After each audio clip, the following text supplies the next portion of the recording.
Let's take a minute to talk about the best dressed celebs of the week.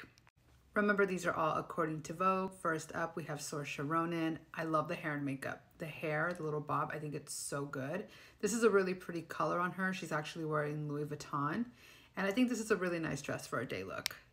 I already knew this had to make the list because Lizzie Kaplan was an absolute dream at the Emmys wearing vintage Yohji Yamamoto. And I just thought the dress looked so beautiful on her. The hair and makeup, lovely.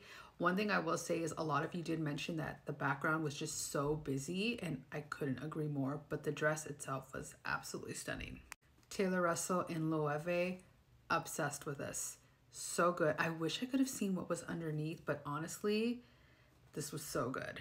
Kristen Stewart at Sundance wearing Chanel. Honestly, I love it on her because I think she's really good at staying true to her roots and what her personal style is. And you think Chanel and you think like really polished, really preppy, but she has a way of always making it her own, and I love that about her. I want to recreate this look. Rihanna, she's actually wearing Givenchy and Dolce & Gabbana, and I think it's an absolute masterpiece.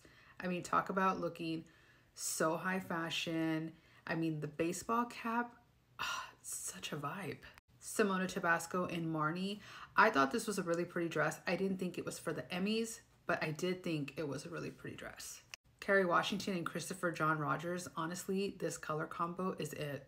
I love it. This beautiful plum with this beautiful blue. I thought it was such a great combination. Obsessed. Maya Erskine, she's actually wearing Schiaparelli. I mean, you could tell by the keyhole, but I will say I'm surprised they didn't put some really over-the-top gold accessories because that's kind of their signature stamp. So they just left it really low-key, but honestly, you can't go wrong in a black dress. Jessica Chastain and Alaya. I kind of like this little mermaid effect, you know, the kind of V, and I just think it's actually really lovely. I love the light blue pastel with black. I mean, you wouldn't expect it just because it's such a harsh color to pair with a pastel, but I think it looks really lovely on her. And Margot Robbie wearing Bottega Veneta. You already know all of the girlies are going to recreate this look because it's very on the go, but you can still recreate it with no problem. I'm dying to know which look was your fave. If you had one, let's chat in the comments.